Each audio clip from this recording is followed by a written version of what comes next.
Somewhere on this earth right now, someone is watching something end. A sunset, a season, a version of their life they will never get back, and they are feeling something so specific, so real, it almost has a shape inside the chest. Not grief exactly, not happiness, something that holds both at once. The feeling that beauty and loss are not two separate things, but one single, inseparable experience. You have felt this. Every human being who has ever lived has felt this. And for most of us, in most languages, it has no name. Let her name land. This is the human anchor of the episode, but in 11th century Japan, a woman sat down and wrote it into existence. Her name was Murasaki Shikibu. She was a lady-in-waiting at the imperial court of Heian, Japan, educated in a time when educating women was considered unusual, quiet, observant, deeply interior. The kind of person who watches everything and says very little, and then writes everything down. Around the year 1008, she completed something the world had never seen before, the tale of Genji, the world's first novel. Not a collection of myths, not a religious text, a novel, characters with inner lives, emotions so specific they feel modern even today, a story of love, loss, beauty, and impermanence, written by a woman, about a world she was watching dissolve around her, and running through every page of that novel, like a thread of gold pulled through dark silk, was a feeling she gave a name to. Mono no aware, the bittersweet ache of beautiful things, felt most deeply when you sense them passing. Japanese muno ire, 11th century, say it slowly, no. Aware, translated literally, it means the pathos of things. But that translation is too cold, too distant, it misses the warmth at the center of this word. Mono no aware is what you feel when you watch cherry blossoms fall and your chest tightens, not with sadness, but with something more complicated than sadness. It is the feeling of a perfect afternoon you know is almost over. The last evening of a holiday. The final chapter of a book that quietly changed who you are. A song that hits so precisely you almost cannot bear to hear it through to the end. It is beauty felt at full depth, because somewhere underneath the beauty, you can already feel it moving. Murasaki Shikibu did not invent this feeling. She was far too honest a writer to claim that. What she did was look directly at something every human being experiences and refuses to name, and she named it anyway. Her hero, the shining prince Genji, watches the cherry blossoms every spring, and he weeps, not because they are dying, but because their falling and their beauty are not two separate events. They are one event. The blossom is most beautiful in the moment it begins to fall. She understood something profound. We do not love things despite the fact that they end.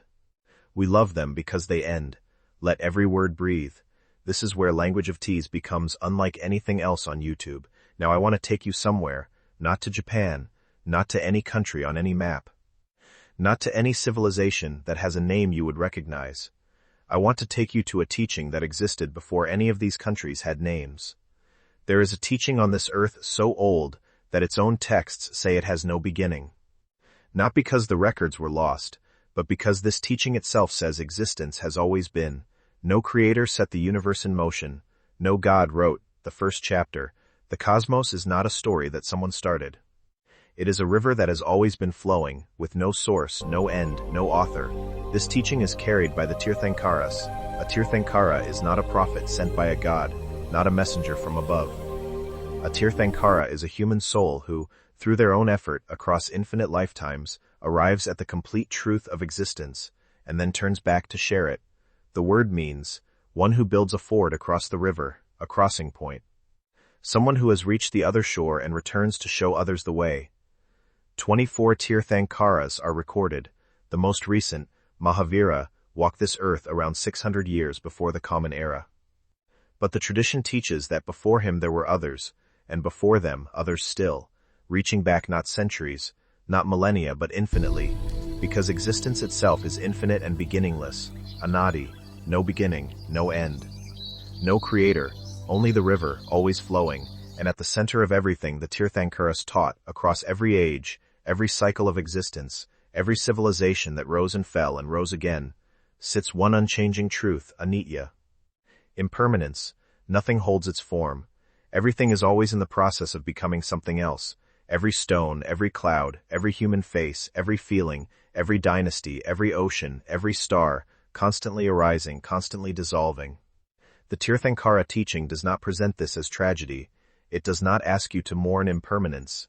It asks you to see it clearly, without flinching, without pretending, because seeing it clearly is the beginning of all wisdom. They called this clear seeing Samyak Darshana, right vision, seeing existence as it actually is, not as we wish it to be. And what does existence actually look like when seen clearly? It looks exactly the way Murasaki Shikibu wrote it. Beautiful, moving, passing through, the cherry blossom most itself in the moment it begins to fall. One woman in 11th century Japan writing at the edge of the world's first novel. One teaching carried by the Tirthankaras across infinite time, before Japan existed, before any civilization had named itself, before any language had formed to carry these thoughts, arriving at the same truth. From completely different directions, across distances in time and space that the human mind struggles to hold, this is not coincidence. The Tirthankara teaching has a word for it. Sat, that which is real, that which has always been real. The truth does not belong to Japan. It does not belong to any country, any religion, any century. The truth predates every civilization. Civilizations are simply the different windows through which the same light enters the world. Murasaki Shikibu was one window. The Tirthankaras are another. You, feeling that unnamed ache at a sunset you did not ask to love, are another.